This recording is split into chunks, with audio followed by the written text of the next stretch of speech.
anatomist. He said that a bird doesn't just have a job.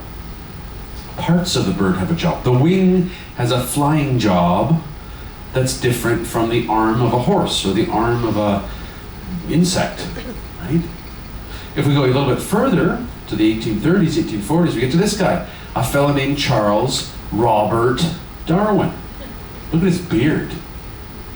I'm trying real hard here to emulate Darwin. Now he was a master naturalist. In fact, his job when he came on the HMS Beagle, when he was working for a fellow named Fitzroy, was to catalog barnacles. That was going to be his claim to fame.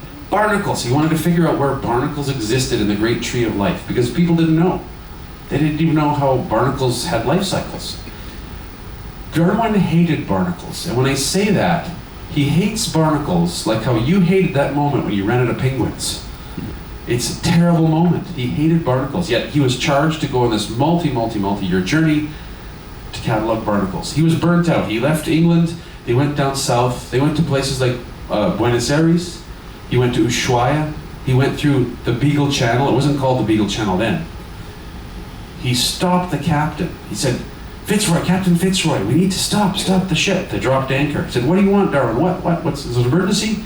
He said, no. He pulled out an easel, he pulled out his sketchbook, and he painted one of those glaciers. And he said, I have never seen such unbelievable sapphire blue as that glacier right there. They continued their journey. And I'll be honest, Darwin was a bit of a pain in the butt to Fitzroy. He was a bit of a companion. He wasn't part of the military chain of command. So Fitzroy couldn't really fire him or punish him. But there was a day when they were coming around the Galapagos where Fitzroy said, Darwin, it's time for you to go have a field trip. And he punted him off on an island. And he said, here's some provisions, here's some staff, go for a walk, you're bugging me. And Darwin got 2 or 3 days off and he wandered the island. And in one of these breaks where he was sitting there having a sandwich, he looked over at finches.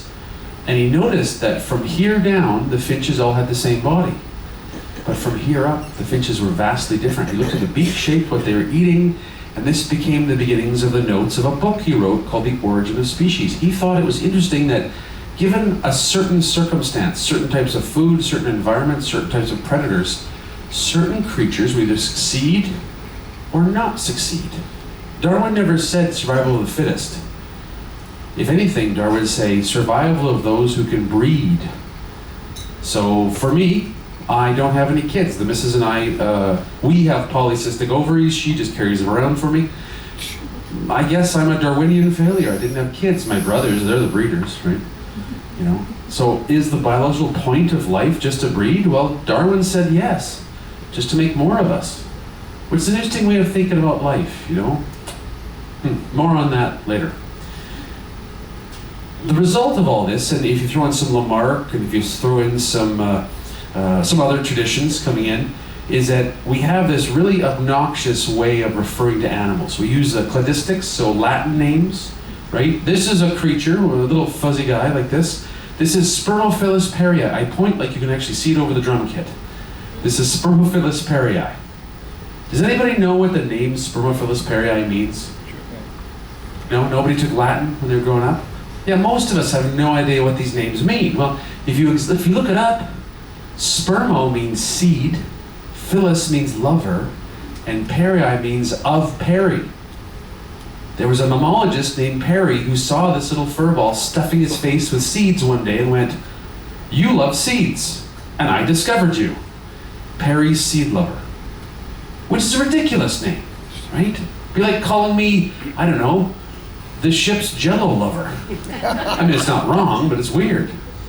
What gets even more complicated is that we have common names for things to understand the real world. So this is the Arctic ground squirrel, which does not make any sense because it does not live in the Arctic, it does not burrow in the ground, and it's not a squirrel. But we're going to use common names just because that's what most of you know, okay? So this is the tradition that we were all inheriting when we were born into this world, and I don't know, I think that doesn't do enough for me, right? Cataloging it, taking something out of its environment, stuffing it, putting it in a jar, mounting it on the wall, putting it in a book, adding Latin to it. That's not nature. How most of you learned was Sunday morning cartoons. Now I'm talking about Sonder here, realizing that animals have their own life and they do things when we're not watching them. Does anybody remember this Wascally Wabbit? Yes. Right? What about these two? Yes. One of my greatest disappointments in life was going to Arizona and finally seeing a Roadrunner, and it didn't make a meep meep. I felt ripped off. I sort of felt like you did on the Drake Passage going south when it was smooth. Just sort of like, no, it's okay. Some of you of my generation remember these two. Does anybody know Pinky and the Brain? You know Pinky and the Brain? I'm wearing socks older than you. How do you know Pinky? You two are awesome parents if you're showing her Pinky and the Brain. One is a genius, the other is insane. And not all of them? They didn't show you yet? You know all these? There's hope for the future. I think the one with the high IQ is insane, and I think the one that was daft is the genius, because the genius was the one that saved the day and continued the story every day. They were laboratory mice that lived in the walls of Warner Brothers studios, and the idea was that animals aren't just waiting for us to go and hunt them or look at them and take a photograph. They have their own life, they're doing their own things. Some of you learned about animals through a movie like Free Willy. So you've never seen Free Willy? No. You've not seen Free Willy. Have your dad stick his hand out like this. Okay, now slap the top of it. Now say, bad dad. Free Willy was a movie that came out, I think, 1993, that was about a captive orca named Shamu, or Shampoo, or Conditioner, or something like that. Head and shoulders the whale. And it was a little boy who helped free the whale, and the whale jumped over this barrier. Now the realities of what will be the final scene of that movie would be Free Willy jumps up and crushes the boy and then dies in the rocks. But we won't go there, this is Disney, right? But if you look at when Free Willy came out in 1973, 8 years later, so all the 10-year-old kids who then went off to university, there was a sharp spike in marine biology. People were interested. This works the opposite way too. I'm going to show you a movie that is so famous and so palpable in our brains that I only need to use 2 notes to introduce it. Da, da. Okay.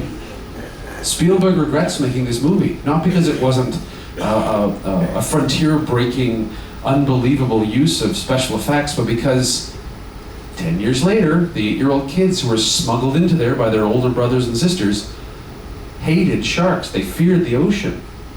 Enrollment rates across the world of marine biology went down. People started to indiscriminately kill sharks.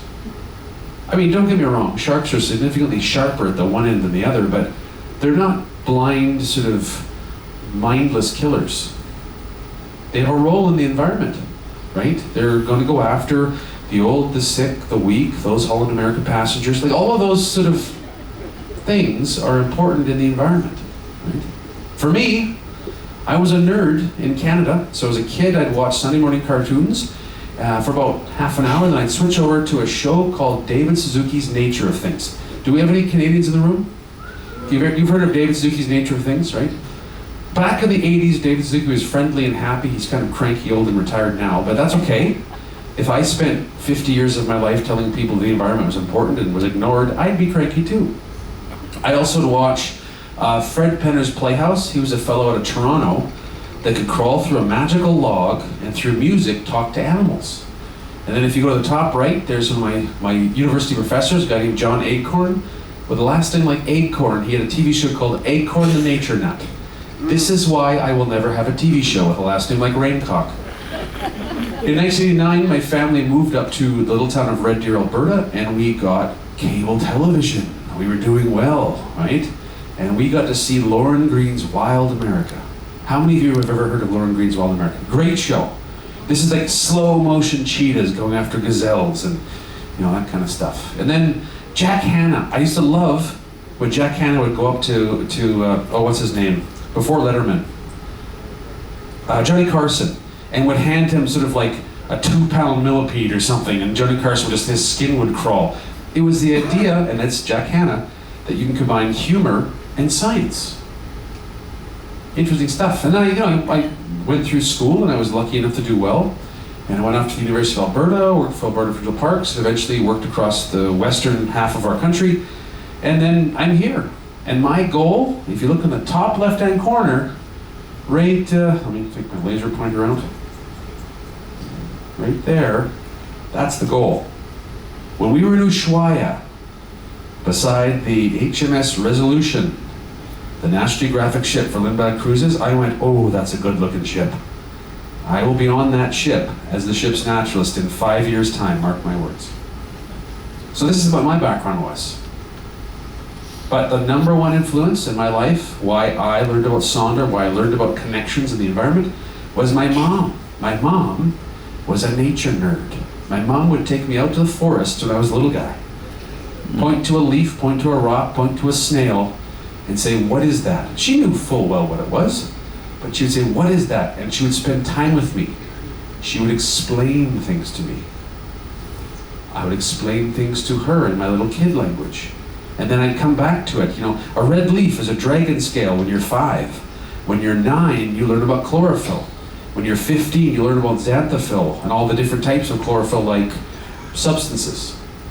And then, when your mom passes away, and you go through the same trail, you look down at that leaf, and you turn to your 5-year-old niece, and you go, what is that?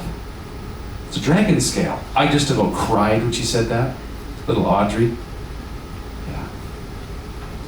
So this idea of connections is something that's around us. If you look at a shampoo bottle, you'll see these sort of symbols on the back of it. Recycle, how things are part of a greater food web of consumerism. This is not a new idea, this is an old idea.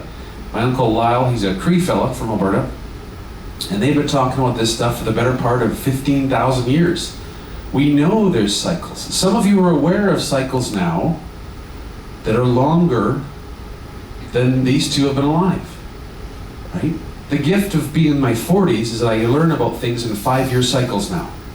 I don't get worried unless it takes more than 5 years. For some of you that are, I'm going to say I'm very good at predicting a woman's age. I'm going to get your age, ready? You are 47, am I right? Go like this, go like this. Yeah.